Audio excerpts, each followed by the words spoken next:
So यो हामी इलिस्ट्रेटरको इन्टरफेसमा छौँ एन्ड यसको लेफ्ट साइडको टप कर्नरतिर हेर्ने हो भने यो बारलाई हामीले मेन्यु बार भन्छौँ एन्ड यसको राइट साइडतिर मिनिमाइज एन्ड रिस्टोरको अप्सन छ। यसमा साइड गरेर अरू कामहरू गर्न सकिन्छ र यो क्लोजको पनि छ है त। म यसलाई फेरि यहाँबाट म्याक्सिमाइज गर्छु एन्ड यसको तल हामीलाई यहाँ वेलकम टु इलिस्ट्रेटर र त्यो सँगसँगै केही प्रिसेट्सहरू पनि दिएको छ। यसको बारेमा हामी एकछिनपछि डिस्कस गर्छौँ। र यसको तलपट्टि हेर्ने भने हामीलाई यहाँ रिसेन्ट फाइलहरू दिएको छ। हामीले चाहिँ अब कति आवरमा अथवा कुन डेमा चाहिँ हामीले त्यो काम गरेको थियौँ भनेर हामीले यसबाट हेर्न सजिलो हुन्छ। फर इक्जाम्पललाई मैले 2 दिन अगाडि यो प्रप्सको काम गरेको थिएँ। सो म यसलाई क्लिक गरेँ एन्ड क्लिक गरिसकेपछि यहाँनिर तपाईँले देख्न सक्नुहुन्छ मैले केही प्रप्सहरू डिजाइन गरेको छु। अब यसलाई फेरि मैले यहाँबाट क्यान्सल गरेँ भने अब यो 2 days एगोलाई अब यहाँबाट के भयो त 11 सेकेन्ड एगोमा देखाएको छ। देन यसपछि यहाँनिर लार्ज आइकन छ, यतातिर स्मल आइकन, दुइटैमा हामीले आफूलाई कुन बेटर लाग्छ त्यो युज गर्न सकिन्छ।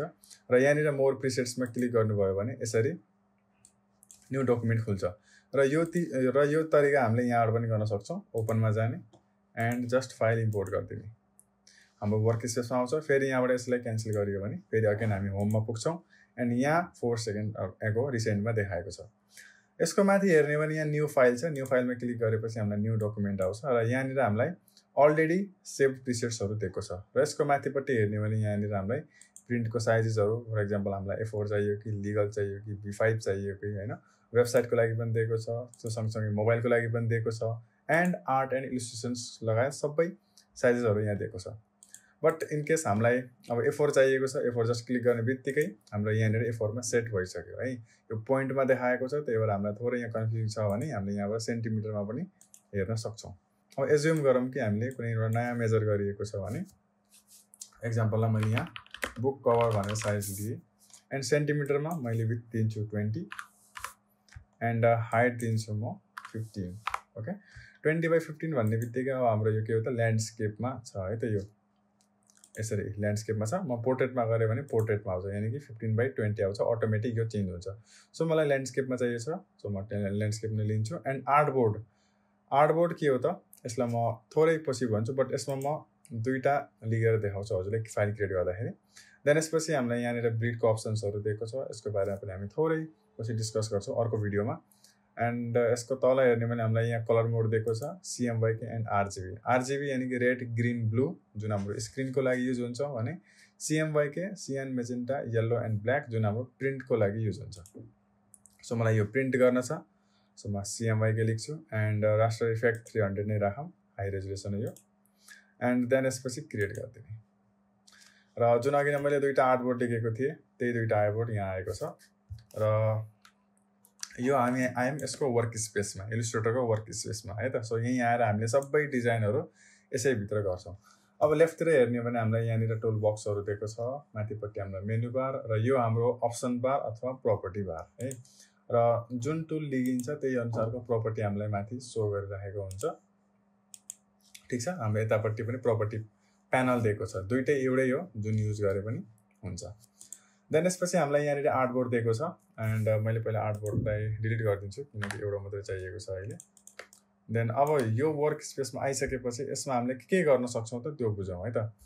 सबभन्दा पहिला त तलपट्टि हेर्ने भने हामीलाई यहाँ जुम टुल र ह्यान्ड टुल दिएको छ। जुम टुलमा क्लिक गर्ने एन्ड अल्ट स्क्रोल गर्ने हो भने जुम इन जुम आउट हुन्छ, खास जान त पर्दैन बट सिलेक्सन टुलमा भए पनि हामीले इजी वेमा अल्ट स्क्रोल गरियो भने यसै जुम इन जुम आउट हुन्छ भने। नेक्स्ट छ हाम्रो ह्यान्ड टुल, स्पेस प्रेस गर्ने, लेफ्ट क्लिक गरेर ड्र्याग गर्ने एन्ड यसरी हामीले प्रिभ्यू हेर्न सक्छौँ है। जुम इन जुम आउट गरेर पनि यसरी इजिली ह्यान्ड टुल युज गरेर हामीले प्रिभ्यू हेर्न सक्छौँ। देन यसपछि यसको राइट साइडतिर हेर्ने भने हामीलाई यहाँ प्रपर्टिज दिएको छ र इलिस्ट्रेटरमा एउटा बेनिफिट के छ कि जुन टुल्स हामीले सिलेक्ट गर्छौँ त्यसको प्रपर्टी यता देखाउँछ क्या। फर इक्जाम्पललाई मैले अहिले यहाँनिर एउटा सेप बनाइदिएँ भने सेपको प्रपर्टी आयो, मैले यहाँनिर टेक्स्ट केही लेख्न खोजेँ भने टेक्स्टको प्रपर्टी आउँछ। यदि मैले दुइटै नलिएर कुनै ऱ्यान्डमली एउटा टुल्स लिएको छु भने त्यसको पनि प्रपर्टी सो गर्छ हामीलाई। जस्ट यहाँ पेन टुल लिएँ एन्ड जस्ट क्लिक गरेँ भने अब त्यसको प्रपर्टी सो गर्यो, यहाँनिर त्यसको प्रपर्टी सो गर्यो। यदि मैले कसैलाई पनि क्लिक गरिनँ भने अटोमेटिक त्यो हाम्रो यो वर्क स्पेसको प्रपर्टी सो गर्छ। अब प्रपर्टीको कुरा गर्दाखेरि यहाँनिर यसको बारेमा हामीले हेरिहालौँ, त्यसपछि बल्ल हामी नेक्स्ट भिडियोमा यतातिर पनि जान्छौँ। अब लेफ्ट साइडतिर प्रपर्टी बारमा के दिएछ त, पहिला युनिट दिएको छ। अब युनिटमा यहाँनिर अहिले सेन्टिमिटरमा छ, हामीलाई सेन्टिमिटरमा सो अप गरेको छ भने मलाई यसलाई इन्चमा हेर्न छ भने सेन्टिमिटरलाई इन्चमा चेन्ज गरेर पनि हेर्न सक्छु। सो अघि सेन्टिमिटरमा देखाएको थियो, अब यसलाई क्लिक गरेपछि इन्चमा आउँछ है 3.3/2.0।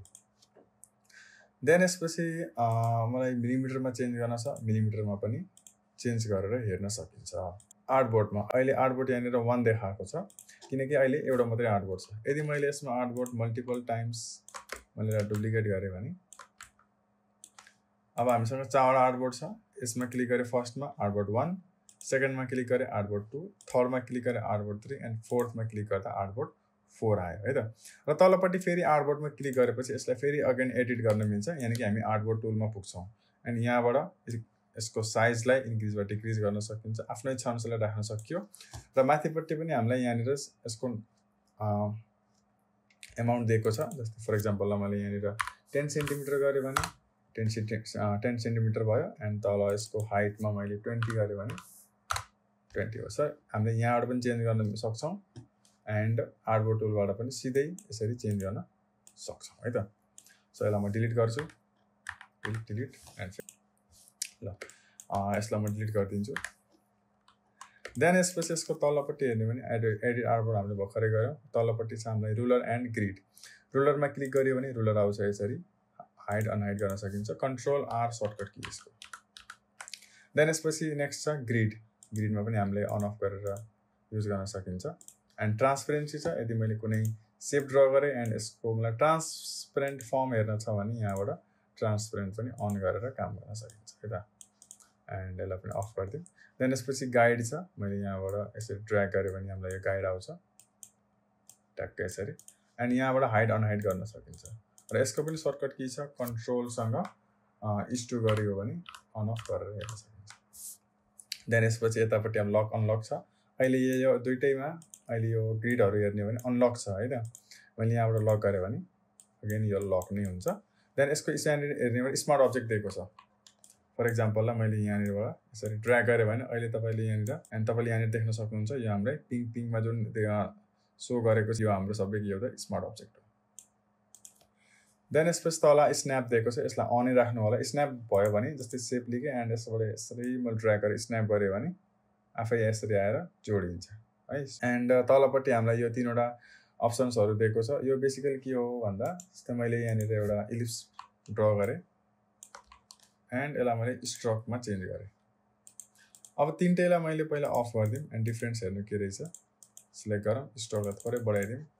अब मैले यसलाई यहाँबाट सानो गरेँ है, के भयो त स्ट्रोक यसको ठुलो आयो, बट मलाई एक्ज्याक्ट चाहिएको थियो एक्ज्याक्ट त आएन होइन।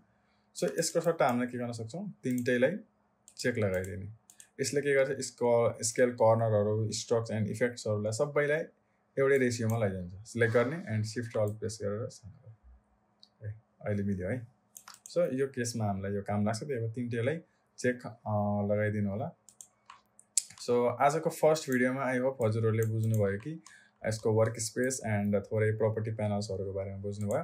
नेक्स्ट भिडियोमा हामीले selection tool, direct selection tool, magic tool, lasso tool, pen tool and curvature pen tool, सकेसम्म मैले यो 6वटा टुल्सलाई एकैचोटि कभर गर्ने कोसिस गर्छु। सो हेर्दै गर्नु होला एन्ड आजलाई यति, फेरि भेट्छौँ हामी अर्को भिडियोमा।